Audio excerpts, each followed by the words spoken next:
எல்லோருக்கும் வணக்கம். இலங்கை நிர்வாக சேவை வரையறுக்கப்பட்ட போட்டி பரீட்சை வழிகாட்டல் சேலமர்வு தொடர் 2025 மே ஜூன் மாதங்களை உள்ளடக்கிய சேலமர்வு தொடரின் இன்னும் ஒரு சேலமர்வில் சந்திக்கிறோம். இன்றைக்கும் பொது நிர்வாகம் தொடர்பான விடய ஆய்வு 1 என அழைக்கப்படக்கூடிய தாபன விதிக்கோவை, பொதுச் சேவை ஆணைக்குழுவின் நடைமுறை விதிகள் மற்றும் நிதி ஒழுங்கு விதிகள் ஆகியவற்றை உள்ளடக்கியதான வினாத்தாளுக்கான வழிகாட்டல் சேலமர்வு ஒன்றை சந்திக்கிறோம். ஏற்கனவே எங்களால் திட்டமிடப்பட்டபடி அல்லது இணங்கிக் கொள்ளப்பட்டபடி கடந்த கால பரீட்சை வினாக்களை அடிப்படையாக கொண்டு பாடப்பரப்பிள்ளைகளை தேடி தேடி கற்கின்ற ஊடறுத்து கற்கின்ற ஒரு முறைமையில் எங்களுடைய செயலமர்வு தொடர்ந்து வருகிறது. கடந்த 2 அல்லது 3 செயலமர்வுகளில் நாங்கள் கலந்துரையாடி வருகின்ற இலங்கை தொழில்நுட்பவியல் சேவையினுடைய வினைத்திறமைகான் தடை பரீட்சை 2018ஆம் ஆண்டு நடைபெற்றது. இந்த வினாத்தாளில் இருக்கக்கூடிய விடயங்கள், அந்த விடயங்களுக்கான விடைகளை மட்டும் தேடுவது எங்களுடைய நோக்கம் இல்லை. அதில் கூறப்பட்டிருக்கக்கூடிய அல்லது அதில் அவர்கள் தொட்டு காட்டி இருக்கக்கூடிய பாடப்பரப்பை எங்களுக்கு ஞாபகப்படுத்தி கொண்டு போகிறது. நாங்கள் நினைக்காத பகுதிகள் எல்லாம் அவர்கள் கேள்வி கேட்டிருப்பார்கள்ங்கிற அடிப்படையில் நாங்கள் அந்த அத்தியாயங்களை தேடி கற்றுக்கொள்வது தான் எங்களுடைய நோக்கமாக இருக்கு. நான் நினைக்கிறேன் இதில் இருக்கிற முதலாவது வினா சிறு குறிப்புகள் எழுதுக என்று சொல்லி இருக்கிற 5 வினாக்களுக்கே நாங்கள் கடந்த 2 சேலமர்வுகளையும் தாண்டி இன்றைக்கு 3வது சேலமர்வுகளையும் கலந்து கொள்ளுகிறோம். முதலாவது வினா தண்டனைகள் என்பது தொடர்பாக நாங்கள் பேசியிருக்கிறோம். தாபன விதிக்கோவினுடைய 2வது அத்தியாயம், 2வது தொகுப்பு, 2வது பிரிவினுடைய 48வது அத்தியாயத்தில் தண்டனைகள் தொடர்பாக 24ஆம் பிரிவு, என்னுடைய ஞாபகம் சரியாக இருந்தால் அதை பற்றி விளக்கமாக பேசியிருக்கிறோம். அதே போல கணக்காய்வு அறிக்கொன்றின் மூலமாக வெளிவரும் தவறுகள் என்பது தொடர்பாக தனிப்பட்ட கர்மங்களுக்கு அரசாங்க நிதியை பயன்படுத்துதல் என்பது தொடர்பில் நாங்கள் தாபன விதிக்கோவையினுடைய 47வது அத்தியாயம் மற்றும் நிதி ஒழுங்கு விதிகள் என்பவற்றை உள்ளடக்கியதாக அதற்குரியதை தெளிவாக பார்த்திருக்கிறோம். இடர்கடன், உண்மையில இடர்கடன் என்பது பெரிய ஒரு அத்தியாயம், 24ஆம் அத்தியாயம், பெரிய ஒரு பகுதி. அதை முழுமையாக நாங்கள் பார்க்க இல்லை. எங்களுக்கு நான் ஏற்கனவே சொன்னது போல நேரம் பெறும் அந்தந்த பகுதிகளை பார்க்கறதுக்கு என்கிற அடிப்படையில் அதனோடு தொடர்புடைய விடயங்களை நாங்கள் அதிகமாக முழுவதும் கதைக்க இல்லை. அதில் 3 விடயங்களை முக்கியமாக கதைச்சு கொண்டு போட்டு நாங்கள் என்று நினைக்கிறேன். அவற்றினுடைய பொதுவான விடயங்கள், மற்றது கடன்கள் அல்லது முற்பணங்கள் வழங்கக்கூடிய பணிகளவை, அவற்றுக்கான பொது நிபந்தனைகள் தொடர்பாக கதைச்சிருந்த நாங்கள் அதனுடைய 3 பிரிவுகள். முதலாவது பிரிவு அதற்கான பொது நிபந்தனைகள். இப்போ பொது நிபந்தனைகள் பொதுவான விடயங்கள் என்று சொல்லுகிற போது அதற்குள்ள பொதுவான நிபந்தனைகளும் ஒவ்வொரு கடனுக்கும் என்று குறித்துரைக்கப்பட்ட விசேட நிபந்தனைகளையும் உள்ளடக்கியதாக இருக்கும் என்பது தொடர்பாக பார்த்து என்னென்ன சேவைகளுக்கு அதை வழங்கலாம், பொது நிபந்தனைகளினுடைய ஒரு பகுதி தொடர்பாக கலந்துரையாடி இருக்கிறோம். அது தவிர 10வது பிரிவு இடர்கடன்கள் என்பது. அப்போ அவ்வளவுதான். அது மொத்தமாக 14 பிரிவுகளை கொண்டதாக இருக்கிறதுல நாங்கள் 4 பிரிவுகளை மட்டும்தான் பேசியிருக்கிறோம். 10 பிரிவுகள் தொடர்ச்சியாக இருக்குது. நான் ஏற்கனவே சொன்னது போல ஊடறுத்து கற்கிற ஒரு திட்டம் என்கிற அடிப்படையில் எங்களுக்கு இன்னும் சந்தர்ப்பங்கள் வரும். ஏற்கனவே கதைத்த விடயங்களையும் மீள கதைக்க வேண்டி வரும். நான் ஒன்று சொல்லக்கூடியது சகோதரங்கள் ஞாபகம் வச்சுக்கொள்ளுங்க. நாங்கள் 13ஆம் 14 15 16 இந்த மாதிரியான அத்தியாயங்கள் தொடர்பில் அதிகம் கவனம் செலுத்துவதில்லை. அது எங்களுடைய ஞாபகத்துக்கு அப்பாற்பட்டு மறைஞ்சு போயிருக்கிறாங்க. பொதுவாக இதெல்லாம் படிக்கிறேன்டா 7வது அத்தியாயம் சம்பளம், 12வது அத்தியாயம் லீவு, இதெல்லாம் எங்களுக்கு தாபன விதி கோவையில அல்லது சட்டமா அதிபர் இப்படியாக இருக்கக்கூடிய விடயங்களின் மீது தீவிரமான கவனம் செலுத்துவோம். ஆனால் கடந்த காலங்களில் வினைத்திறமைகான் தடை பரீட்சைகளில் கூட நீங்கள் கவனம் செலுத்தாத அல்லது எங்களுடைய பார்வை அதிகம் படாத பிரதேசங்களுக்குள்ள ஊடுருவித்தான் கேள்விகளை கேட்கிறார்கள். அண்மை காலங்களில் அபிவிருத்தி உத்தியோகத்தர்கள், முகாமைத்துவ சேவை உத்தியோகத்தர்களுக்கான வினைத்திறமைகான் தடை பரீட்சையை சிலீராவிட்ட பொறுப்பளிச்சிருக்கிறதால கொஞ்சம் அதில் தளர்வு இருக்குது. சித்தி அடைவதற்கான வாய்ப்புகள் முன்னரை விட பிரகாசமாக இருக்குது. அதுக்காக அது திறந்த பரீட்சை எழுதினாலே பாசன்னு நான் சொல்ல மாட்டேன். ஓரளவுக்கு பிரகாசமாக இருக்குது. சரிதானே? அப்ப சிலிடாவில் பேப்பர் மார்க்கிங்லையும் நான் இருக்கிறபடியால் அதை பற்றி அதிகமாக விமர்சிக்கிறது எனக்கு விருப்பம் இல்லை. பகிரங்கமாக ரெக்கார்டிங்கில் பேச வேண்டாம். ஆனால் சிலிடா பரீட்சை நடத்துறதுக்கு பிறகு எங்கள்கிட்ட கொஞ்சம் சித்தி அடைகிறதுக்கான வாய்ப்புகள் முன்னரை விட பிரகாசமாக இருக்கு. ஆனால் பரீட்சை திணைக்களம் நடத்துகிற பரீட்சைகளில் கடந்த காலங்களில் மிகவும் நுணுக்கமாக எங்களுடைய பார்வைப்படாத இடங்கள்ல இருந்தெல்லாம் கேள்விகளை கேட்டுக்கொண்டு வருகிறேன். இப்போ கவனமாக இருக்க வேணும் இப்படியான இடங்களுக்கு. இப்போ நாங்கள் இந்த இடர்கடன் என்கிற விடயம் தொடர்பில் அதிகம் பார்க்க இல்லை. ஒரு குறிப்பிட்ட அளவு 24வது அத்தியாயத்தின் 1, 2, 3, 10 ஆகிய பிரிவுகளை மட்டும்தான் பார்த்திருக்கிறோம். இதுல என்னுடைய ஞாபகம் சரியாக இருந்தால் 2020ஆம் ஆண்டு நடைபெற்ற இலங்கை நிர்வாக சேவை போட்டி பரீட்சை 2020ஆம் ஆண்டு ஜனவரி மாதம் நடந்தது. போட்டி பரீட்சையில இந்த விடயத்துக்குள்ள உதாரணமாக துவிச்சக்கர வண்டி ஒன்றை கொள்வனவு செய்வதற்கான கடன் தொடர்பில் பயன்படுத்த வேண்டிய விண்ணப்ப படிவம் எது என்று கேட்டார்கள். அவ்வளவு தூரம் நுணுக்கமாக அந்த பகுதிகளை கேட்கிறேன். அதுல துவிச்சக்கர வண்டிக்கு மட்டும் தனியாக ஒரு படிவம் சொல்லப்பட்டிருக்கு. ஏனைய கடன்கள் வங்கியிலிருந்து பெறுவது தவிர ஏனைய எல்லா கடன்களுக்கும் ஒரு படிவம் சொல்லப்பட்டிருக்கு. சரிதானே? நாங்கள் கடந்த சேரமருள பார்த்து நாங்கள் என்று நினைக்கிறேன். எனக்கு ஞாபகம் இல்லை, உங்களுக்கு ஞாபகம் இல்லை. அப்படியே இருந்துட்டா நல்ல என்ன சொல்லி தந்த நான் பொது 251 என்கிற படிவம் துவிச்சக்கர வண்டியை கொள்வனவு செய்வதற்காகவும், பொது 272 என்கிற படிவம் வங்கிகள் மூலம் வழங்கப்படுகிற கடன் தவிர்த்த ஏனைய அனைத்து பணிகளுக்காகவும் பயன்படுத்தப்பட வேண்டும். அனைத்து கடன்களுக்கும் பணிகள் என்றுதான் நாங்கள் சொல்லப்பட்டிருக்கு. துவிச்சக்கர வண்டி ஒன்றை கொள்வனவு செய்வதற்கான கடன் விண்ணப்ப படிவம், அதுக்கான ஒப்பந்தம், சரிதானே? அதற்கான ஒப்பந்தம் செய்ய வேண்டிய படிவம், விண்ணப்ப படிவம் அல்ல, ஒப்பந்தம் செய்ய வேண்டிய படிவம் பொது 251. ஏனைய கடன்கள் தொடர்பாக பொது 272. கடனுக்கு விண்ணப்பிக்கின்ற படிவம் வீட்டு ஆதனங்கள் தொடர்பாக 26வது பின்னிணைப்பும், மோட்டார் வாகனம் துவிச்சக்கர வண்டி ஒன்று தொடர்பாக 31வது பின்னிணைப்பும், ஏனையவற்றுக்கு கடன் வழங்கும் உத்தியோகத்தரால் தயாரிக்கப்பட்ட மாதிரி படிவங்கள்.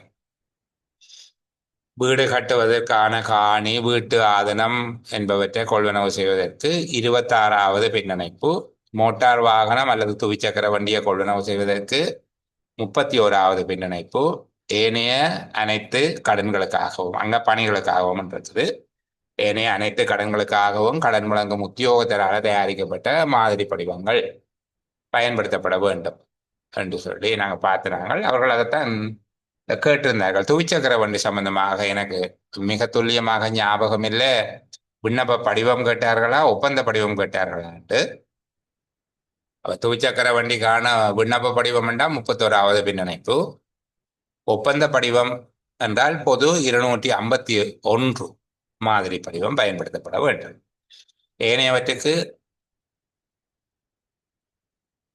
பொது 272 மாதிரி படிவம் பயன்படுத்தப்பட வேண்டும். ஒப்பந்தத்திற்கு வீடு காணி ஆதனத்தை கொள்வனவு செய்வது தொடர்பாக விண்ணப்ப படிவம் என்றால் 26வது பின்னிணைப்பு. ஏனைய எல்லாவற்றுக்கும் இதில் இருக்கிற பின்னிணைப்புகள் இல்லை, கடன் வழங்கும் உத்தியோகத்தினால் தயாரிக்கப்பட்ட மாதிரி படிவங்கள் என்கிற அடிப்படையில் அது அமைந்திருக்கும். அப்போ நாங்கள் இடர்கடன் என்பதோடு அந்த பகுதியை நிறுத்தி கொண்டோம். இடர்கடன் எவ்வாறான தேவைகளுக்காக வழங்கலாம், அதில் வழங்கக்கூடிய தொகை, வட்டி, பிணையாளர்கள் யாருக்கு வழங்கலாம் என்கிற விடயங்கள் தொடர்பாக எல்லாம் பார்த்திருக்கோம். பெரும்பாலானவர்கள் அந்த விடயங்களை நீங்களும் தேடி படிச்சிருக்கிறீர்கள் என்று நினைக்கிறேன். சரிதானே? அதை தொடர்ந்து அரசாங்க அலுவலரின் குடும்ப உறுப்பினர்களுக்கு புகையிரத ஆணைச்சீட்டு வழங்கல் என்பது தொடர்பாக என்னுடைய ஞாபகத்துக்காக இருக்கிற பிள்ளைகள் இருக்க பதில் சொல்லுங்க. இந்த பகுதி நாங்கள் கதைக்கிறாங்களா? இல்ல சார். இது கதைக்கல என்ன? சரி, ஓகே, தேங்க்யூ. நாங்கள் தொடர்ந்து பேசுவோம்.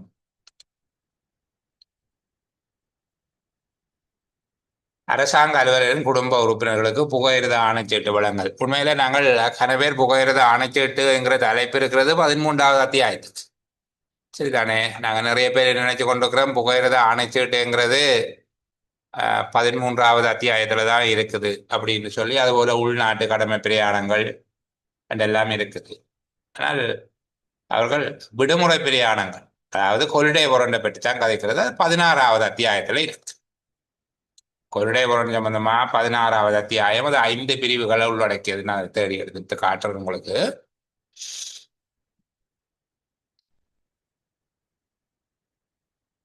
சரிதானே?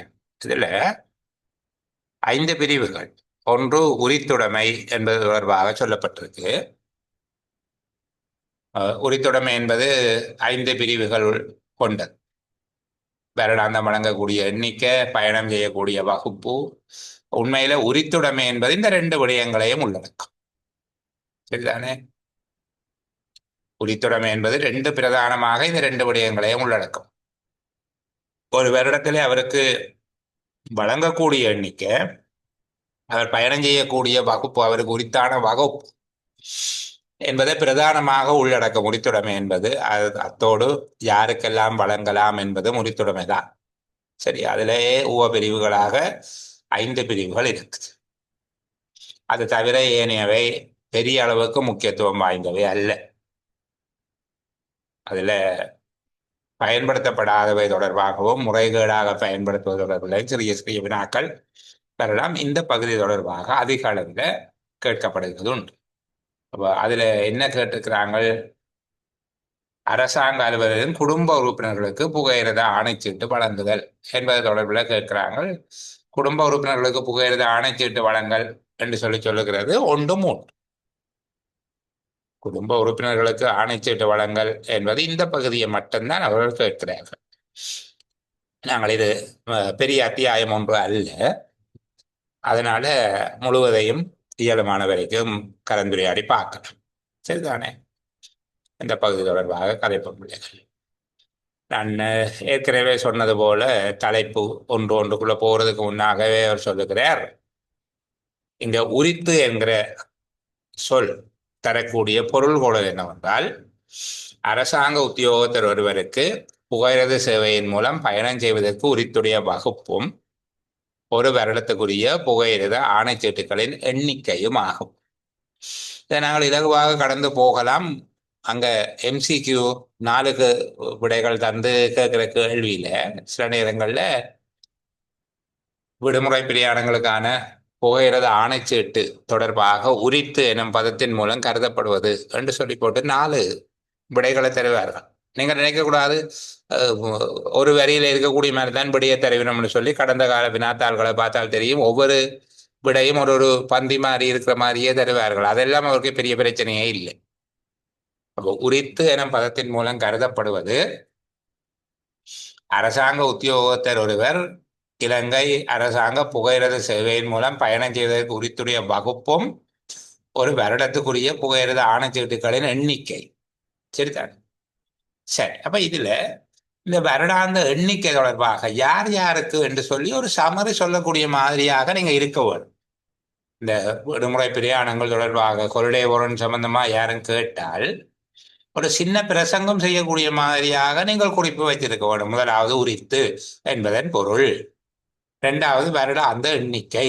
வருடாந்த எண்ணிக்கை ஆளாளுக்கு வித்தியாசமாக இருக்கும், வெவ்வேறு வகையான ஆட்களுக்கு சொல்லி இருப்பார்கள். ஒவ்வொன்றையும் பார்த்து கொள்ள வேண்டும். சரிதானே? பாருங்க, அரசாங்க திணைக்களம் ஒன்றில் பணிபுரியும் உத்தியோகத்தர் ஒருவருக்கு, அதிலையும் ஒரு விடயம் சுட்டிக்காட்டி சொல்லப்பட்டது, புகையிரத திணைக்களம் தவிர்ந்த வேறு ஏதேனும் ஒரு அரசாங்க திணைக்களம் ஒன்றில் பணிபுரியும் உத்தியோகத்தர் ஒருவருக்கு.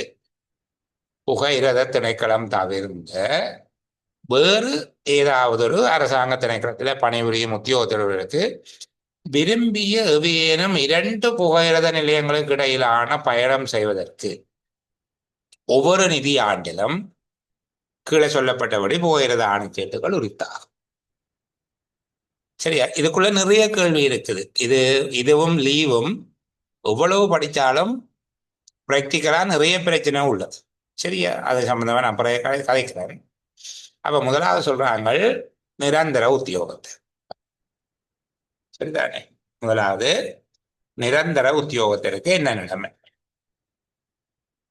அரசாங்க சேவையில் நிரந்தர பதவி ஒன்றுக்கு ஆட்சேர்ப்பு செய்யப்படுகின்ற உத்தியோகத்தர் ஒருவருக்கு இருவழி பயணச்சீட்டுகள் 3 அல்லது தனிவழி பயணச்சீட்டுகள் 6, எப்படி பார்த்தாலும் 3 சோடி அவருடைய கொள்டைய பொருள் எடுக்கலாம். ஆனால் இதை எப்படி கொடுக்கணும்? ஏதாவது 2 புகையிரத நிலையங்களுக்கு இடையில, அது எதுவாகவும் இருக்கலாம், ஆகக்கூடியதாக இருக்கலாம். சரிதானே? காங்கேசன்துறையிலிருந்து அம்பாந்தோட்டை வரைக்கும் இருக்கலாம். 2 புகையிரத நிலையங்களுக்கு இடையில பயணம் செய்கிறதுக்கு அவருக்கு ஆகக்கூடியது சிங்கிள் பொருண்டா 6.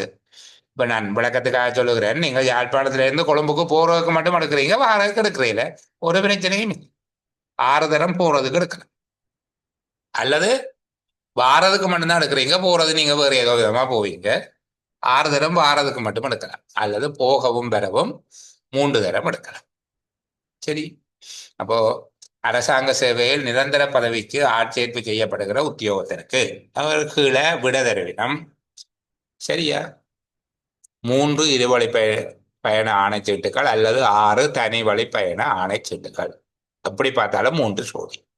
இது நீங்கள் எழுதக்கூடியதாக இருக்க வேணும், அல்லது 4 விடையில ஒன்றுக்கு கீறக்கூடியதாக இருக்க வேணும். இப்ப படிக்க எனக்கு ஞாபகம், உங்களுக்கு ஞாபகம், அடுத்த கிழமை மறந்துடும். அதாலதான் திரும்ப திரும்ப திரும்ப படிக்க சொல்லி சொல்றோம். அடுத்தது தற்காலிக உத்தியோகத்தில் ஒருவர்.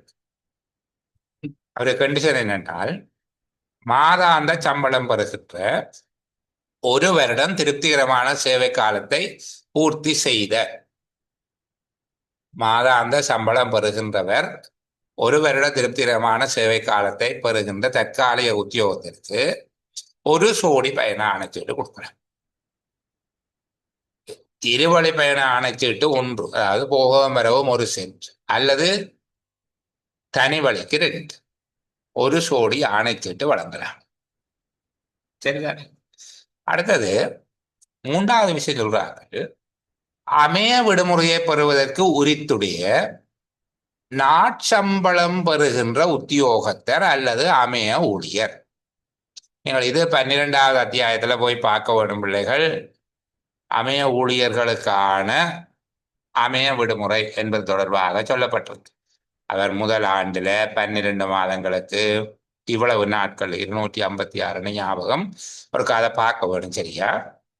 இவ்வளவு நாட்கள் வேலை செய்திருந்தால் அவரு கொடுக்கலாம் என்று சொல்லப்பட்டிருக்கு. அப்ப அந்த லீவை பெறுவதற்கு உரித்துடையவனாக இருக்கும். நாங்கள் 12ஆம் அத்தியாயத்துல போயிட்டு தான் பார்க்க வேணும். அமைய ஊழியர் ஒருவர் அமைய விடுமுறையை பெறுவதற்கு உரித்துடையவராகிற சந்தர்ப்பம் என்ன என்று சொல்லி, அந்த விடுமுறையை பெறுவதற்கு உரித்துடையவராக இருந்தால் நாட்சம்பளம் பெறுகின்ற உத்தியோகத்தர் ஒருவர் அல்லது அமைய ஊழியர் ஒருவர் அமைய விடுமுறை பெறுவதற்கு உரித்துடைய சேவை காலத்தை கொண்டிருந்தால், முதல் 12 மாத கால பகுதியிலே அவர் குறிப்பிட்ட நாட்கள் சேவையாற்றி இருந்தால் அவர் அமைய விடுமுறையை பெறலாம் என்பது இருக்கு. நாங்கள் 12ஆம் அத்தியாயம் வரைக்கும் அதை தனித்தனியாக அந்த என்ன சொல்றது அக்குவராணிவராக பிரித்து பார்ப்போம். இப்போ நான் அதுக்குள்ள போனால் இதை பேசுறதுல குழப்பமடையும் என்கிறதால சாதாரணமா சொல்றேன். அவர்களுக்கு முதல் 12 மாத காலப்பகுதியில், அது பஞ்சாங்க ஆண்டாக இருக்க வேண்டும் என்று இல்லை, முதல் 12 மாத காலப்பகுதிக்குள்ள அவர் திருப்திகரமான வேலை நாட்கள், இவ்வளவு வேலை நாட்கள் வேலை செய்திருந்தால் என்கிற ஒரு நிபந்தனையோடு அவருக்கு அமைய விடுமுறையை பெற்றுக்கொள்வதற்கு 14 நாட்கள் விடுமுறை பெற்றுக்கொள்வதற்கு உரித்துடையதாக இருப்பேன். சுகையின விடுமுறைகளை 14 நாட்களும், அமைய விடுமுறைகளை 21 நாட்களும் அவர் பெற்றுக்கொள்ள முடியும். அப்ப அவ்வாறு பெற்றுக்கொள்ளக்கூடிய அந்த விடுமுறைகள் தொடர்பில் அமைய விடுமுறையை பெறுவது தொடர்பில் மட்டும் பார்த்தா சரி, அவருக்கும் 1 செட் கொடுக்கலாம், 1 செட் அல்லது 2 சிங்கிள். சரிதான்?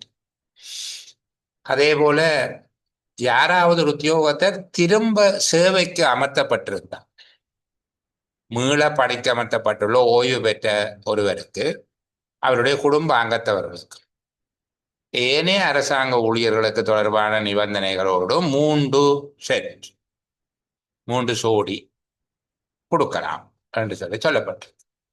ஓய்வு பெற்றவர்களுக்கு 2 இருவழி பயண ஆணைச்சீட்டுகள் கொடுக்கலாம், 2 சோடி கொடுக்கலாம் என்று சொல்லப்பட்டிருக்குது. ஆனால் அது மாற்றியாச்சு. இது சாதாரண உத்தியோகத்தர்கள் மாதிரியே அவர்களுக்கும் பெறலாம் என்று சொல்லப்பட்டிருக்கா. அது 2017ஆம் ஆண்டுலேயே திருத்தியாச்சு, இப்ப இல்ல.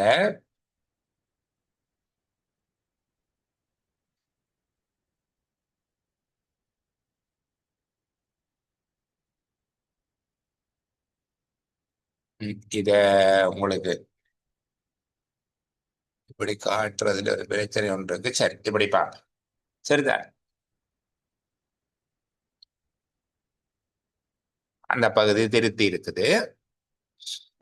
ஓய்வூதிய அலுவலருக்கும் அவருடைய குடும்ப அங்கத்தவர்களுக்கும் போவதற்கும் வருவதற்குமாக 3 சோடி அல்லது 6 சிங்கள் என்ன. ஆனா இங்க அவர்கள் 3 சோடி என்று சொல்லித்தான் சொல்லியிருக்காங்க. 2017ஆம் ஆண்டுல இருந்து ஏற்புடைய வகையில அதை திருத்தி அமைச்சிருக்கிறாங்க என்று சொல்லி, அவங்க பென்ஷன் ஆபீசர்ஸுக்கு முதல் இருந்த மாதிரி இல்லை, அது திருத்தப்பட்டது.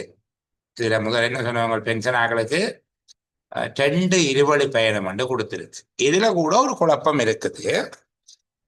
புதுசா வந்த சுற்றறிக்கையிலேயோ 2017ஆம் ஆண்டு சுற்றறிக்கையிலேயோ அல்லது இதுலேயோ கூட சோடி என்றுதான் சொல்லப்பட்டது. 2 சோடி என்று இருக்கிறத 3 சோடி என்று சொல்லி இருக்கிறமே தவிர எந்த ஒரு சந்தர்ப்பத்திலையும் அல்லது தனி வழி பயணச்சீட்டுகள் 6 என்று சொல்லை.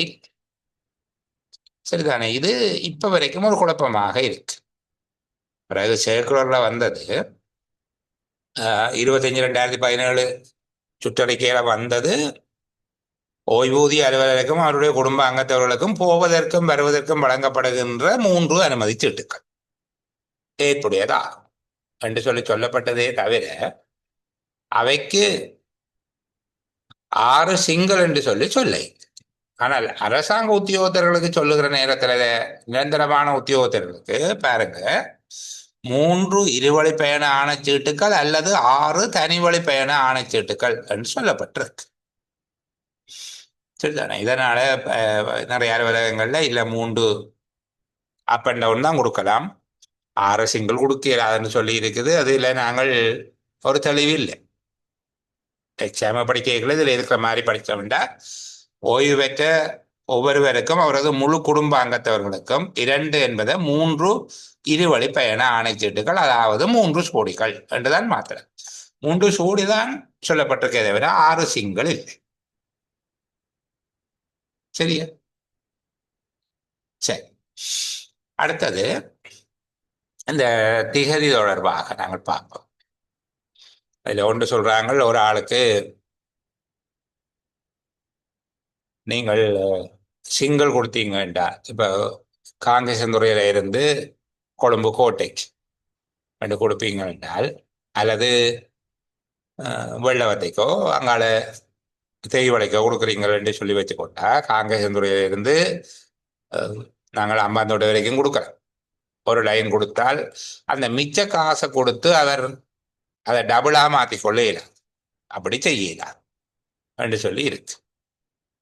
மற்றது, நீங்கள் எந்த ஆண்டுல கொடுக்குறீங்களோ அந்த ஆண்டுக்குரியதாகத்தான் இதை கருத வேணும். இது ஒரு பிரச்சனை வாரது பல பேருக்கு. நான் நடைமுறை பிரச்சனை உங்களுக்கு விளங்கப்படுத்துறேன்.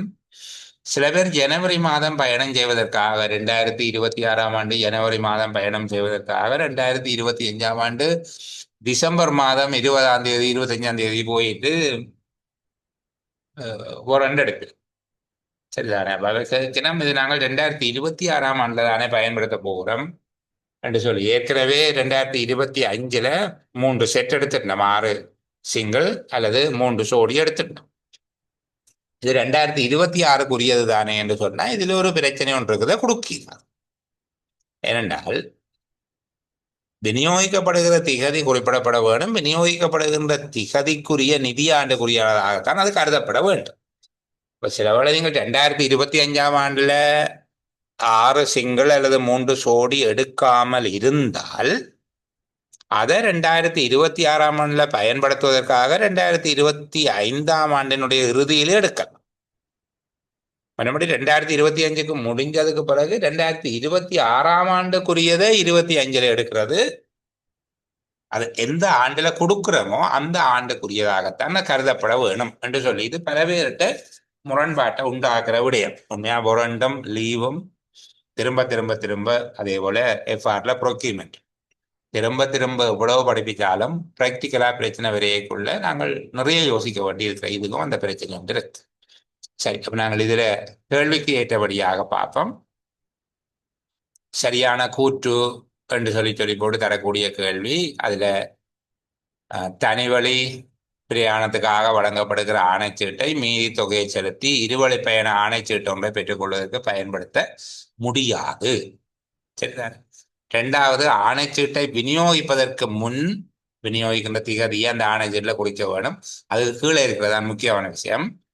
ஒவ்வொரு ஆணைச்சீட்டும் விநியோகிக்கப்பட்ட திகதிக்குரிய நிதியாண்டுக்குரியதாக கொள்ளப்படும். இதை சில நேரம் ஒரு கதையாக தந்து போட்டு உங்களுக்கு 2025 டிசம்பர் மாதம் 24 திகதி ஆணைச்சீட்டை பெற்றுக் கொள்ளுகிறார். அவருடைய பயண திகதி 2026 ஜனவரி மாதம் 10 தேதியாக இருக்கிறது. இது எந்த நிதியாண்டுக்குரியதாக கொள்ளப்பட வேண்டும் என்று சொல்லி கேட்டால் 2025 நிதியாண்டுக்குரியதாகத்தான் கருதப்பட வேண்டும். பயணம் செய்யும் திகதி எந்த நிதியாண்டில் வந்தாலும் எங்களுக்கு அதை பற்றி பிரச்சனை இல்லை. விநியோகிக்கப்படுகிற திகதி எந்த நிதியாண்டுக்குரியதோ அந்த நிதியாண்டுக்கு உரியதாக ஆணைச்சீட்டை கருத வேண்டும். சில வேளைகளில் ஒரு உத்தியோகத்தர் ஜனவரி மாதம் 1 தேதி வேலைக்கு வர மாட்டார்.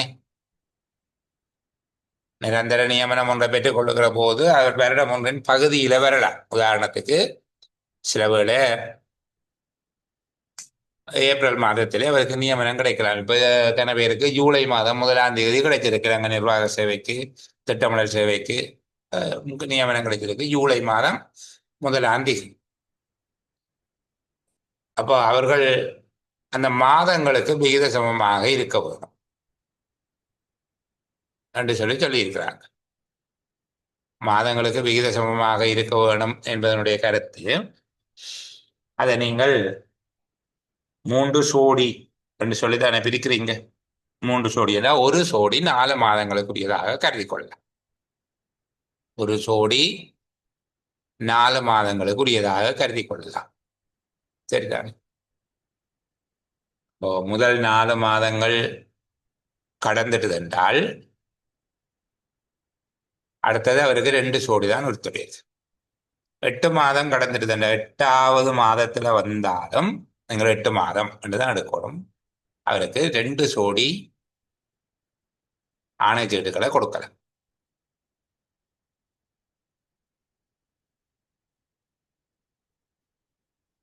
அதுல மேல சொல்லி இருக்கிறத பாருங்க. நிரந்தர நியமனம் ஒன்றுக்கு நியமிக்கப்பட்ட நிதியாண்டில் உத்தியோகர்களுக்கு பெற்றுக்கொள்ளக்கூடிய விடுமுறை ஆணைச்சீட்டு சோடிகளின் எண்ணிக்கை அந்த நிதியாண்டில் மீதமாக உள்ள மாதங்களுக்கு விகித சமமாக அமைய வேண்டும்.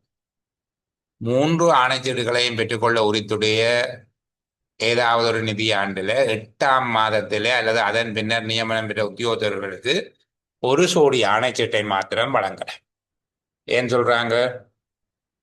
இன்னும் 4 மாதம் தானே இருக்குது. சரிதானே?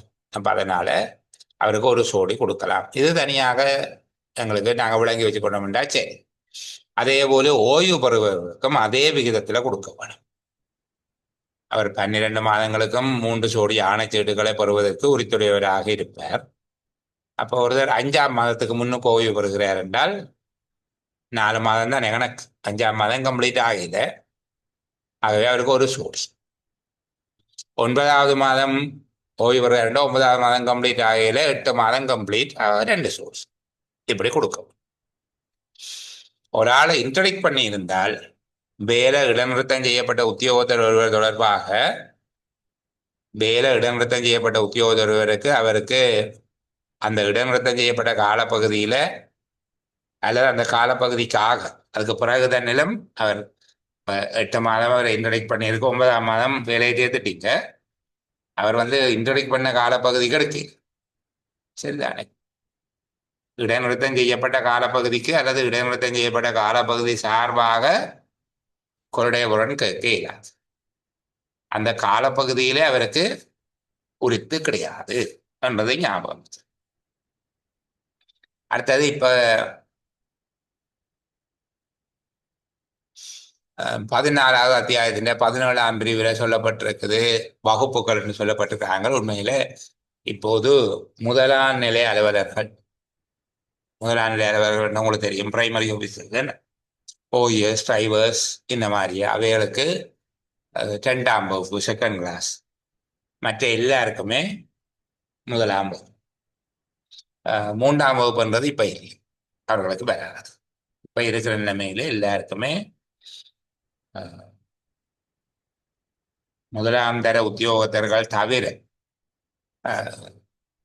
மற்ற எல்லாருக்கும் 2ஆம் வகுப்பல்ல முதலாம் வகுப்பு. இவர்களுக்கு மட்டும் 2ஆம் வகுப்பு இருக்கும்.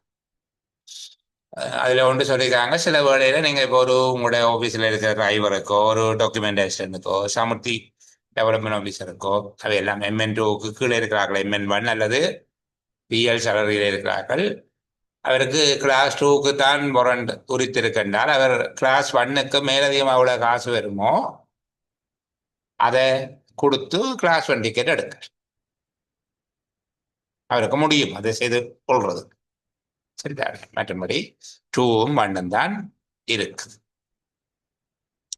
இதுல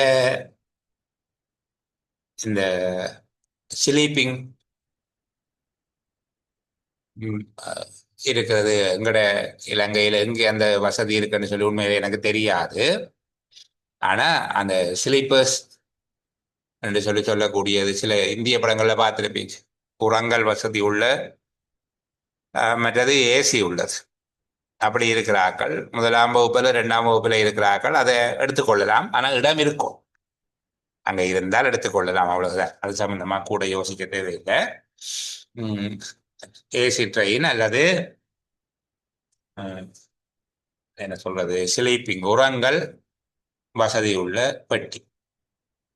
காட்சி கூடம் இப்ப எல்லாத்துலயுமே காட்சி கூடம் இருக்கு, இப்ப எல்லாத்துலயும் படம் போடுறார்கள்.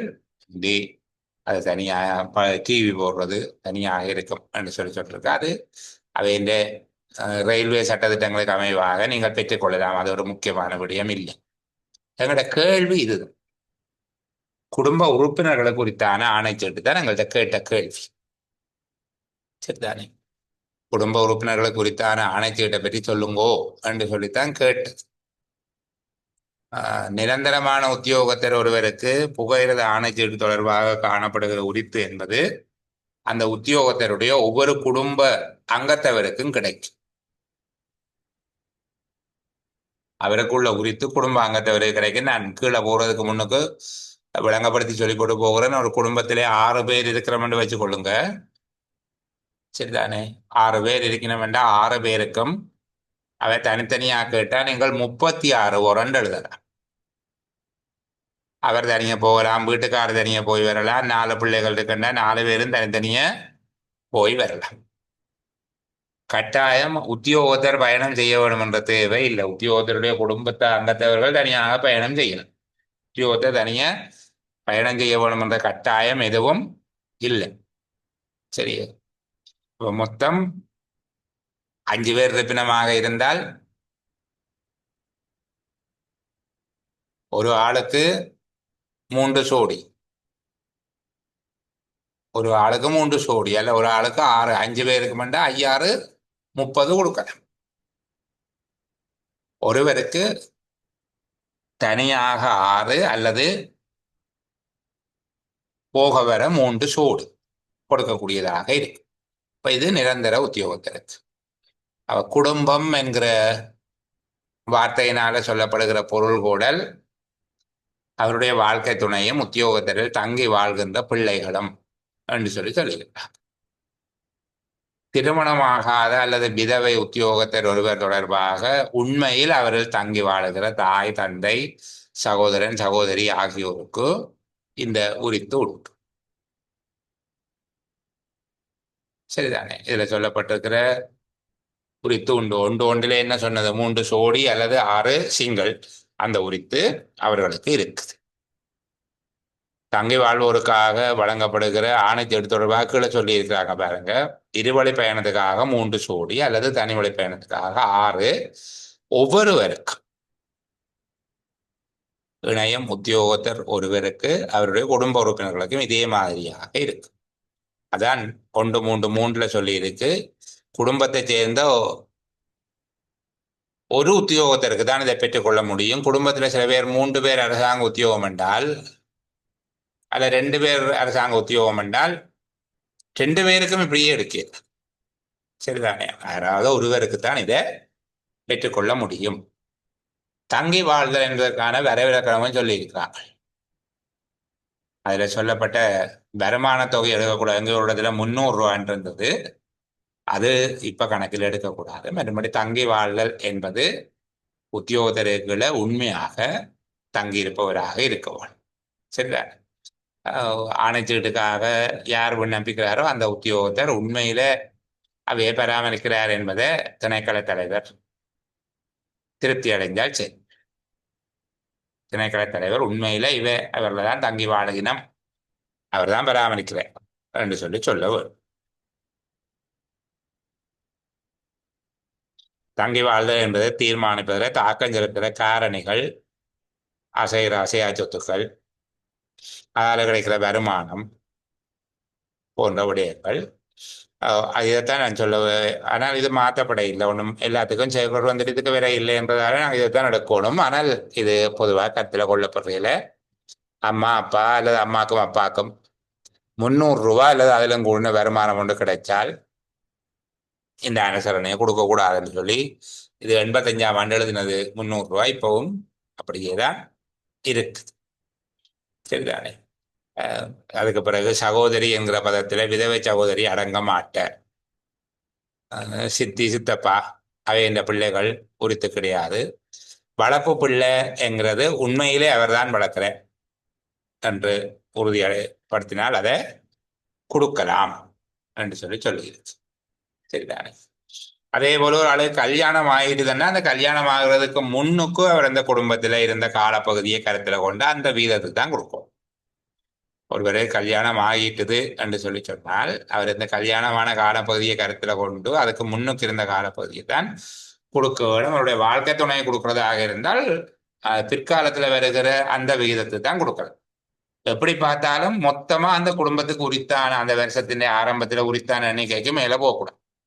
குடும்பத்திலே 5 பேர் இருக்கிறோம் என்றால் ஒரு ஆளுக்கு 3 சோடி அல்லது 6 சிங்கிள் என்றால் மொத்தம் 30 warrant. எப்படி பார்த்தாலும் 30 warrantக்கு மேல போகக்கூடாது.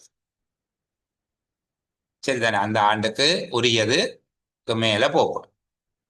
அதே போல உத்தியோகத்தர் வெளிநாடு போயிட்ட இலங்கையில் இருக்கிற அவர்களுடைய குடும்பத்தினருக்கு அதை கொடுக்கலாம்.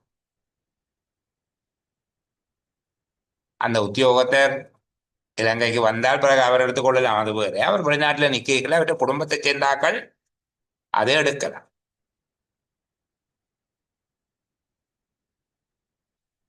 மற்றது கணவன் மனைவி 2 பேருக்கும் இந்த warrant எடுக்கிறதுக்கு உரித்திருக்கமாக இருந்தால் 2 பேருக்கும் warrant எடுக்கிறதுக்கு உரித்திருக்கமாக இருந்தால் அவை 2 பேர்ல எங்க எடுக்க போயிடும் என்கிறத வருஷ தொடக்கத்திலேயே தெரிவிக்க வேணும். மத்திய திணைக்களத்தில் இருந்து அவருக்கு ஆணைச்சீட்டு வழங்கப்பட மாட்டாது என்கிற உத்தரவாதத்தை இந்த திணைக்களத்துக்கு பெற்றுக் கொடுக்க வேணும். அது முக்கியமான ஒன்றாக இருக்கும். ஒரு ஆள் தனக்கும் வீட்டுக்காரருக்கும் சேர்த்து அப்படியே எடுக்கிறார். அது இப்போ ஒவ்வொரு மெம்பருக்கும் 3 சோடி என்றால் 2 பேரும் எடுத்து விட்டால் 6 சோடி வந்துடும். அப்படி செய்ய சரிதானே? அதே போல சட்ட ரீதியாக பிரிந்தவர்களுக்கு கொடுக்க சட்ட ரீதியாக பிரிந்துள்ளார் என்று வெளிப்படுத்தப்பட்டவர்களுக்கு அவர்களுக்கு வாழ்க்கை துணைக்கான சான்றிதழை அல்லது ஆணைச்சிட்டை வழங்க இயலாது. அப்ப இதுக்குள்ள முக்கியமான 5 விடயங்கள் தந்திருக்க. ஒரு பெரிய கேள்வி, இவ்வளவுக்கும் சேர்த்து 5 புள்ளி அவர்கள் தரமாட்டார்கள், நாங்கள் கூட படித்து கொண்டு வாரோம். இதை நான் ஏற்கனவே சொன்னது போல நீங்கள் ஒரு சின்ன உரை நிகழ்த்தக்கூடிய மாதிரியாக, ஒரு சின்ன பிரசங்கம் செய்யக்கூடிய மாதிரியாக இதனுடைய பிரிவை சொல்லக்கூடிய மாதிரி இருக்க 1, 3 சரிதானே? நிரந்தர உத்தியோகத்திற்கு எப்படி, குடும்பம் என்பது எப்படி கருதப்படும், தங்கி வாழ்வோர் என்பவர்கள் யார், குடும்பத்தில் ஒவ்வொரு உறுப்பினருக்கு முடித்தான எண்ணிக்கை என்ன, தங்கி வாழ்பவர்கள் அது சொல்லிட்டோம். அதுல சகோதரி என்கிற பதத்துல விதவை சகோதரியாக சித்தி சித்தப்பாவே இந்த பிள்ளைகள் அடங்க மாட்டணும், அதெல்லாம் தனியாக இருக்கு. அதே போல ஆண்டினுடைய இடைக்கால பகுதியில் திருமண வாழ்க்கையில் இணைகிறவருக்கு அவருடைய வாழ்க்கை துணைக்கும் குடும்பாங்கத்தவர்களுக்கும் கொடுக்கக்கூடிய அணைச்சீட்டு கணவன் மனைவி ஆகிய இருவரும் அரசாங்க உத்தியோகத்தர்களாக இருக்கும்போது எவ்வாறான நடைமுறை பின்பற்றப்பட வேணும். சட்ட ரீதியாக பிரிந்தவர்கள் தொடர்பாக எப்படியான நடைமுறை ஒன்று பின்பற்றப்பட வேண்டும் என்கிற இவ்வளவு விடயத்தையும் உள்ளடக்கியதாக நீங்கள் பதில் சொல்லக்கூடியதாக இருக்க வேண்டும். நான் ஏற்கனவே சொன்னது போல அதனுடைய முதலாவது பிரிவில் இருக்கிற 1.3 குடும்ப உறுப்பினர்கள் என்பது தொடர்பாக சொல்லப்பட்டிருக்கு. ஆனால் நாங்கள் உரித்துடைமை என்று வரையிலுள்ள இதை 1 தொடக்கம் 1.5 வரையில் இருக்கிற அவ்வளவு பேரையும் கதைக்கிறோம். அவர் கேட்டிருக்கிறது இந்த 5 புள்ளிக்குரிய கேள்வியாக கேட்டிருக்கிறது 1.3 மட்டும்தான் கேட்கிறேன். குடும்ப உறுப்பினர்களுக்கு அவ்வளவு கொடுக்கலாம் என்பதுதான் இதுல கேள்வியாக இருக்கிறது. பாருங்க, அரசு அலுவலரின் குடும்ப உறுப்பினர்களுக்கு புகையிரத ஆணைச்சீட்டு வழங்கல். அரசு அலுவலரின் குடும்ப உறுப்பினர்களுக்கு புகையிரத ஆணைச்சீட்டு வழங்கல் என்கிறது நாங்கள் ஏற்கனவே பார்த்ததனுடைய 1.3 பிரிவோடு சம்பந்தப்பட்டதை மட்டும்தான் அவர் கேட்கிறார். 2 பேரும் அரசாங்க உத்தியோகத்தில் இருக்கிறதோ அல்லது சட்ட ரீதியாக பிரிஞ்சது பயணம் செய்யக்கூடிய வகுப்பு வருடாந்த எண்ணிக்கை என்கிற பகுதிகள் இல்லையா. நாங்கள் 5ஐயும் சேர்த்து பார்த்திருக்கிறோம். நாங்கள் இதில் விடையளிக்க வேண்டியது 1.3 அதில் இருக்கக்கூடிய பிரிவுகளை மட்டும். சரிதானே? 1.3 தொடங்கி 1.3 வரையில இருக்கக்கூடிய பகுதி இவ்வளவே உள்ளடக்கி பதில் சொன்னோம்னா போதுமானதாக இருக்கும்.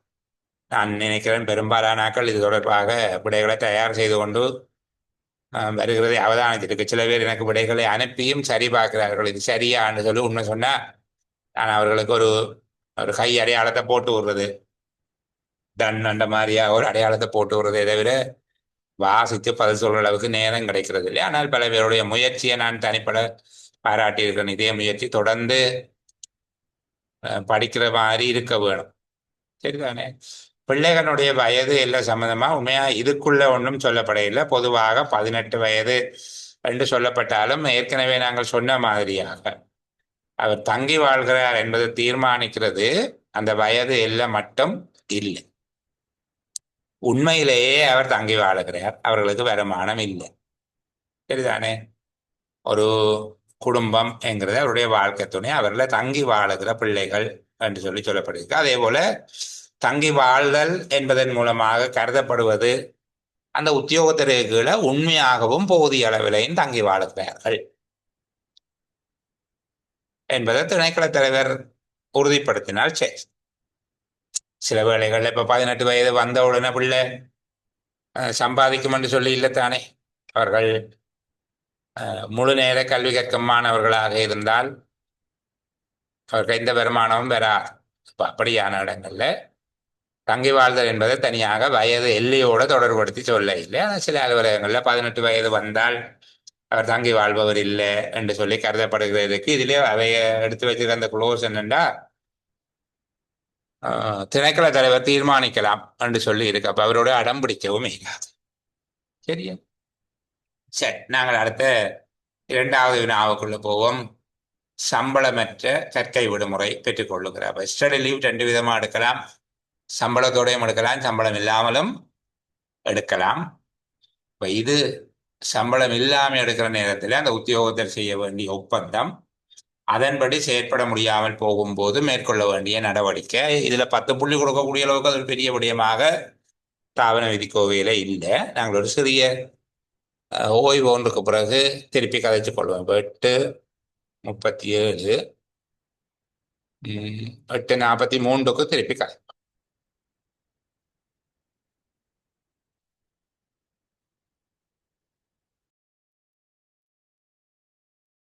சரி, நாங்கள் இதுல தொடர்ந்து பேசுவோம்.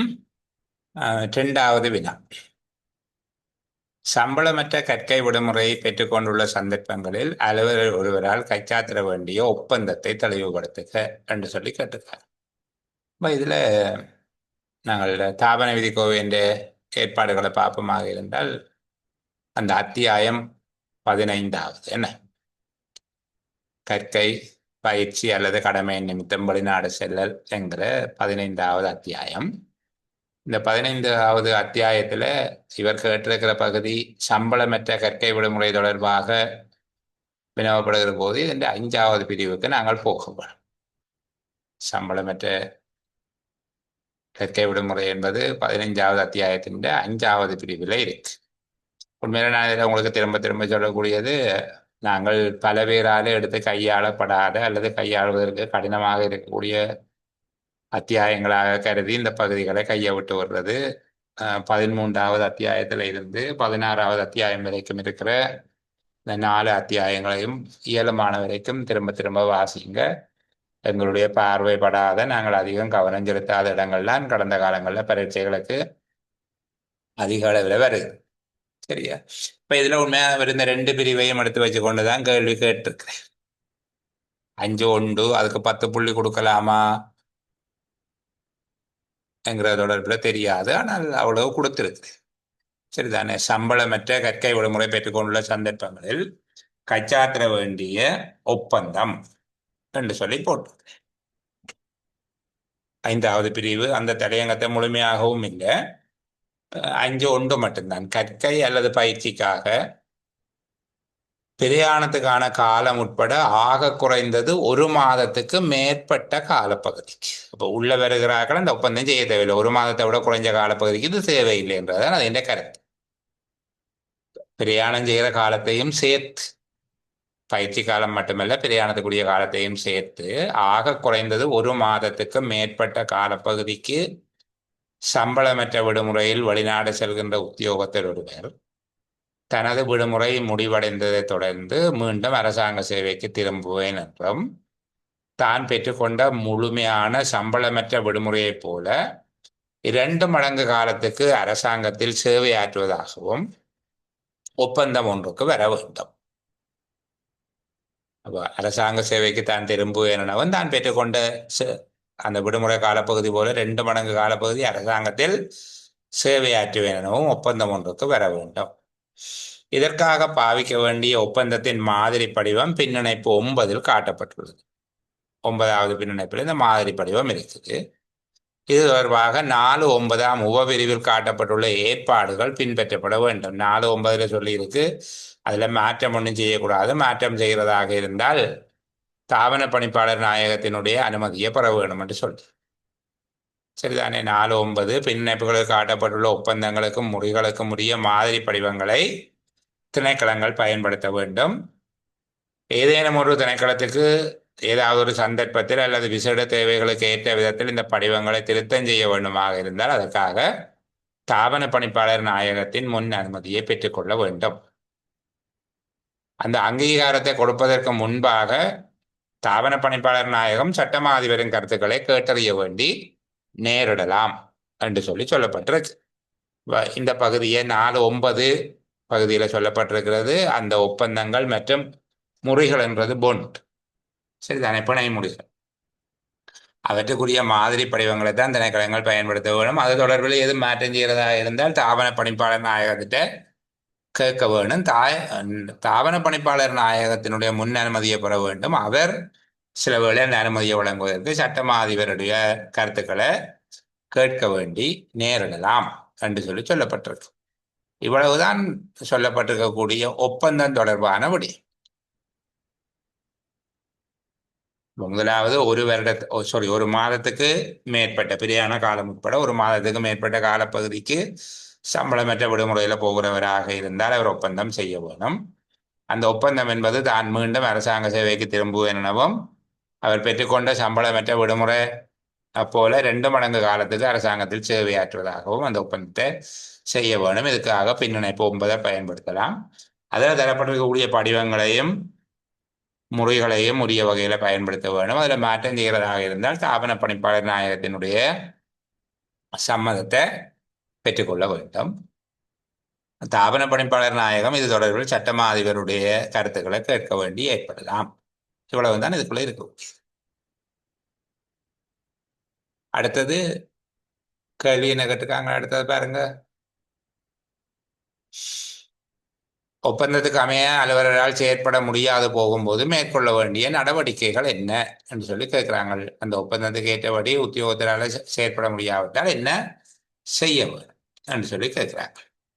கட்டாய சேவை காலத்தில் பணியாற்ற தவறும் போது அறவிட வேண்டிய தண்ட பணத்தை கணிப்பிடுவது.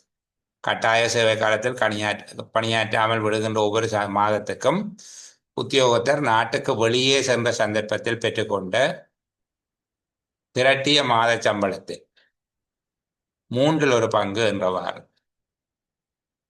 கணிப்பிட வேண்டும். அப்ப நீங்கள் அவர் நோபேலிவில் போயிருந்தாலும் அதுக்கு முதல் அவர் வெளியில போகைக்குள்ள ஒரு மாத சம்பளம் எடுத்திருப்பார் தானே.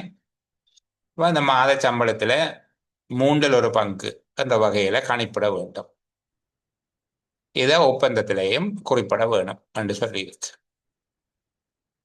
அதில் லீவு அத்தியாயம் 12ஆம் அத்தியாயத்தின் 16ஆம் பிரிவு பார்க்க சொல்லியிருக்காங்க. மற்றது உத்தியோகத்தர் ஒருவர் பெற்றுக்கொண்டுள்ள விடுமுறை நீடிக்கப்படும் போது அவர் உத்தியோகத்தர் ஒருவர் பெற்றுக்கொண்டுள்ள விடுமுறையை நீடிப்பராக இருந்தால் அதுக்கும் தண்டப்பணம் அவர் சேவையில் இருந்த காலத்தில் எவ்வளவு எடுத்தாரோ அதுக்கு ஏற்றபடி கணிக்க வேணும் என்று சொல்லி எனக்கு இருக்கக்கூடிய மிகப்பெரிய சந்தேகம், இந்த 2 விடயத்துக்கும் 10 புள்ளிகளை கொடுத்திருப்பார்களான்னா டெக்னாலஜிக்கல் சர்வீஸ் என்கிறதால பெரிய அளவுக்கு எஸ்டாப்ளிஷ்மெண்ட் சம்பந்தமான ஆழமான விஷயத்தை பார்க்காம புள்ளிகளை அள்ளி கொடுத்திருக்கிறார்கள் என்று சொல்லித்தான் நாங்கள் கருத வேண்டி இருக்குது. நீங்கள் இதுக்கு 10 புள்ளி தருவாங்க என்று சொல்லி சந்தோஷமா போக தேவையில்லை, அப்படியெல்லாம் கொடுக்க மாட்டாங்க. சரிதானே. அடுத்தது 3வது 4வது விடயங்கள் நான் நினைக்கிறேன் பிள்ளைகளுக்கு ஏற்கனவே கதைத்திருக்கிறோம். இருந்தாலும் ஒரு சின்ன மீளாய்வு ஒன்றை பார்க்கலாம். சில வகை நோய்களால் பீடிக்கப்பட்ட அரசாங்க உத்தியோகத்தர்களுக்கு வழங்கப்படும் விடுமுறை தொடர்பான விசேட சலுகைகள் நிபந்தனைகளை விளக்குக என்று சொல்லி கேட்டிருக்காங்க. அப்ப ஏற்கனவே 24ஆம் அத்தியாயம் பார்த்தினாங்க. இது 23வது அத்தியாயம். கடன்கள் தொடர்பாக 24வது அத்தியாயம் பார்த்தினாங்க தானே. அப்ப இந்த 23 24க்குள்ளேயும் கொஞ்சம் மெனக்கடையினம். 13 தொடக்கம் 16 வரைக்கும் நிற்கிற மாதிரி 23 24லையும் நிற்கிறார். சரி, அந்த பகுதியை நான் எடுத்துக்கொண்டு உங்களுக்கு காட்சிப்படுத்துகிறேன்.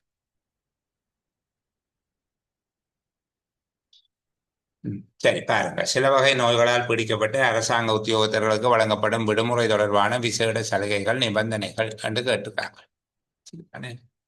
அப்ப இதுல தலைப்பு தான் சில வகை நோய்களால் பிடிக்கப்பட்டுள்ள அரசாங்க உத்தியோகத்தர்களுக்கான விசேட சலுகைகளும் அது தொடர்பான நிபந்தனைகள். இங்க முதலாவது விடயமாக நாங்கள் சொல்ல வேணும், யாருக்கு கொடுக்கலாம் என்பதை பற்றி. ஏற்கனவே இது கதைத்த விடயம் என்கிறதால கொஞ்சம் வேகமாக கதைக்கிறேன். நிரந்தர உத்தியோகத்தர்கள் ஓராண்டு காலம் சேவையினை பூர்த்தி செய்திருக்கக்கூடிய மாதச்சம்பளம் அல்லது நாட்சம்பளம் அல்லது மாதச்சம்பளமும் நாட்சம்பளமும் கலந்து 1 வருட சேவை காலத்தை பூர்த்தி செய்த தற்காலிக பணியாளர்கள், 1 வருட சேவை காலத்தை இடையறாத ஓராண்டு சேவை காலத்தை பூர்த்தி செய்த அமைய பணியாளர்கள் ஆகியோருக்கு இந்த விடுமுறையை வழங்கலாம். அடுத்தது காசநோய், தொழுநோய், புற்றுநோய் அல்லது அவற்றுக்கு சமமானவை என்ற வைத்திய சபை வைத்தியரால் சிபாரிசு செய்யப்படக்கூடிய நோய்களுக்கும் அவர் குணமடைவார் என்று பெரும்பாலும் நம்பிக்கை கொள்ள முடியும் என்று மருத்துவ சபை தீர்மானிக்கப்படும் சந்தர்ப்பத்தில் முழு சம்பளத்தொழில் இவ வழங்கலாம். இப்ப இதுக்குள்ளேயே 3 கண்டிஷன் இருக்கு. 3ஐயும் சேர்த்து ஒன்றா சொல்லணும். முதலாவது, யாருக்கு கொடுக்கலாம்? சரிதான். அரசாங்க சேவையில் இருக்கிற நிரந்தர உத்தியோகத்தர்கள் மாத சம்பளம் அல்லது நாட்சம்பளம் அல்லது 2ம் சேர்த்து 1 வருட சேவை காலத்தை பூர்த்தி செய்த தற்காலிக உத்தியோகத்தர், 1 வருட திருப்தியான சேவை செய்த அமைய உத்தியோகத்தருக்கு இதை கொடுக்கலாம்.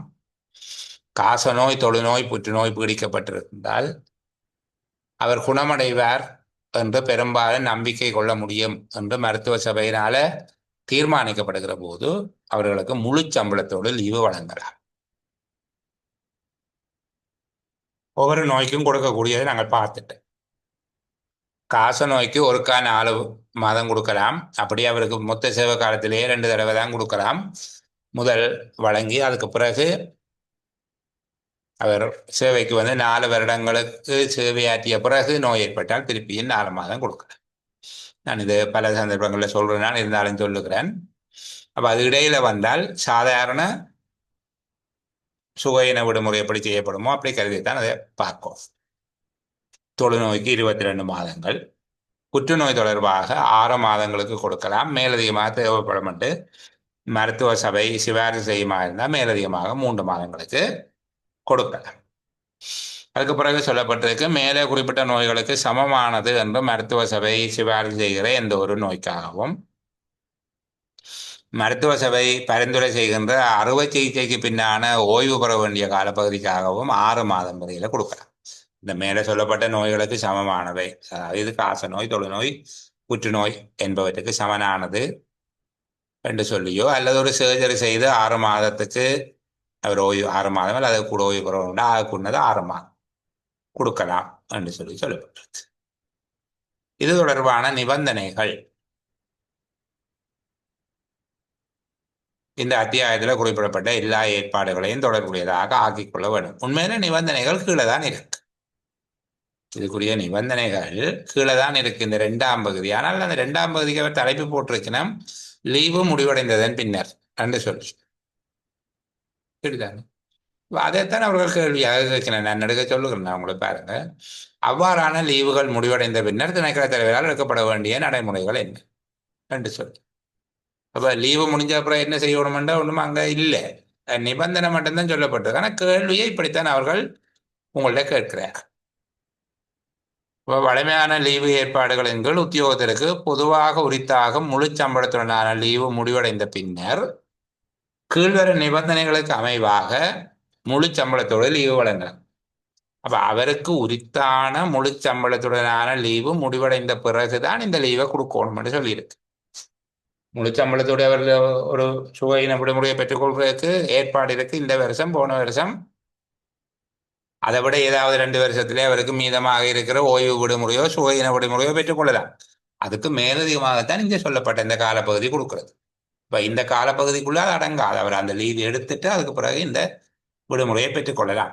அப்ப லீவுகள் முடிந்ததன் பின்னர் செய்ய வேண்டியதுன்றது உண்மையில இதுக்குள்ளதான் நிபந்தனை இருக்கு. ஆனால் இதுல சொல்லப்பட்ட அந்த தலைப்பை வச்சுக்கொண்டு எல்லாரும் கேள்வியை இப்படித்தான் கேட்கிறார். பல பரீட்சைகளை இப்படித்தான் கேட்டிருக்கு.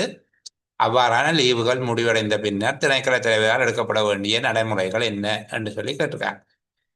இப்போ திணைக்கள தலைவரால் எடுக்க வேண்டிய நடைமுறைகள் என்ன என்றால், கொண்டு அவர் இந்த நோயால் பாதிக்கப்பட்டிருந்த 2 உத்தியோகத்தர் காசநோய், தொழுநோய், புற்றுநோயால் பீடிக்கப்பட்டுள்ளார் என்பதை காட்டுகிற மருத்துவ சான்றிதழ் கிடைக்கப்பெற்றதும் அவர் குணமடைவதற்கான வாய்ப்பு காணப்படுகிறதா அல்லது காணப்படவில்லையா என்பதை தீர்மானிப்பதற்கு மருத்துவ சபையில அவரை முன்னிலைப்படுத்த வேண்டும். 2வது, உத்தியோகத்தர் மருத்துவ சபை பரிந்துரை செய்யும் சிகிச்சைகளை பெற்றுக்கொள்ள வேண்டும். காசநோயை பொறுத்தவரையில அவர்கள் முன்னுரிமை ஒழுங்கில, சரிதானே, பழைய தாபன விதிக்கோவில வேறு விதமாக இருந்தது, இங்கே மாற்றி இருக்கிறார்கள். நலன் பெறும் நிலையத்தில் அல்லது பிரதேச வைத்தியசாலையின் காசநோய் வார்டில் அல்லது பிரதேச வைத்தியசாலையில அல்லது வீட்டில் இருப்பிட சிகிச்சை பெற்றுக்கொள்ளலாம். இது வீட்டில் பெற்றுக்கொள்வதாக இருந்தால் காசநோய் வைத்திய நிபுணர்களுடைய உத்தரவு ஆலோசனையின் கீழே இந்த சேவை பெற்றுக்கொள்ள விட வேண்டும். அப்போ காசநோய் நிபுணத்துவ வைத்தியருடைய சேவை ஆலோசனை பெற முடியாவிட்டால் தகமை பெற்ற வைத்திய உத்தியோகத்தர் ஒருவருடைய உத்தரவு ஆலோசனையை இதுல பெற்றுக்கொள்ளலாம். சரியா? இப்ப இதுல காசநோய்க்கு இயலுமான வரைக்கும் அவர்கள் இந்த ஒழுங்குல பெற்றுக்கொள்ள வேண்டும். இந்த லீவு காலப்பகுதிக்குரிய மருத்துவ சான்றிதழ்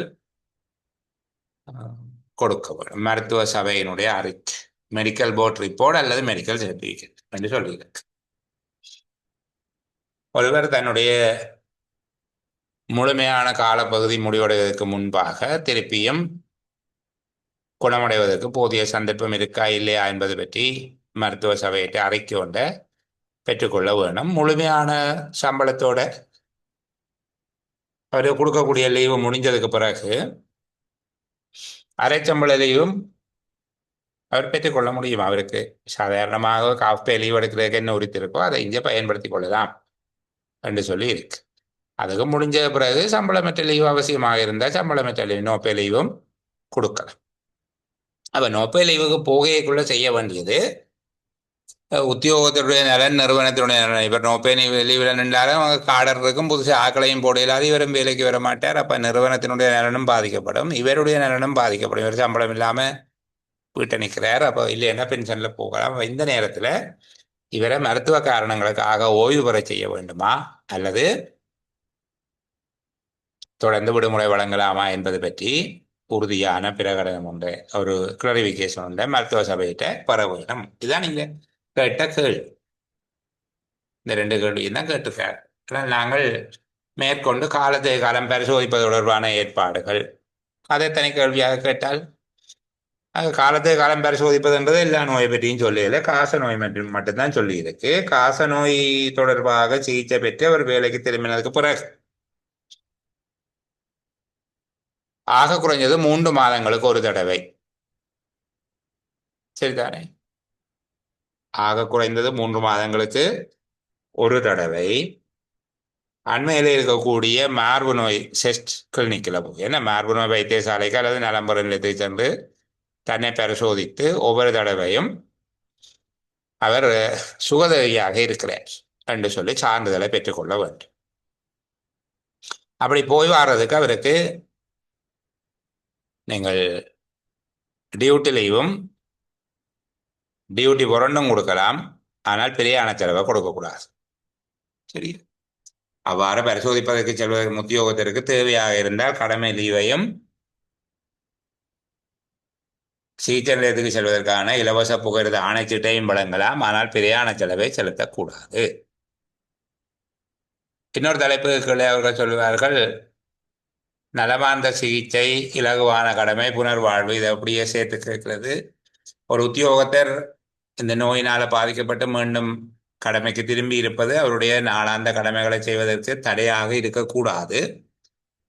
அந்த அடிப்படையில் அவர்கிட்ட இலகுவான கடமைகளை ஒப்படைப்பது அவருடைய நலன் சார்ந்த நலனுக்கு ஏற்ற காலநிலை நிலவும் பிரதேசத்தில் உள்ள சேவை நிலையம் ஒன்றிலே அவருக்கு நியமனத்தை வழங்குதல் போன்ற சில நிபந்தனைகளுக்கு கீழ் அவர் மீண்டும் சேவைக்கு அமர்த்துவதற்கு பொருத்தமானவர் என்று சிபாரிசு செய்யப்படுகிற போது அந்த வசதிகளை செய்து கொடுக்க வேண்டும்.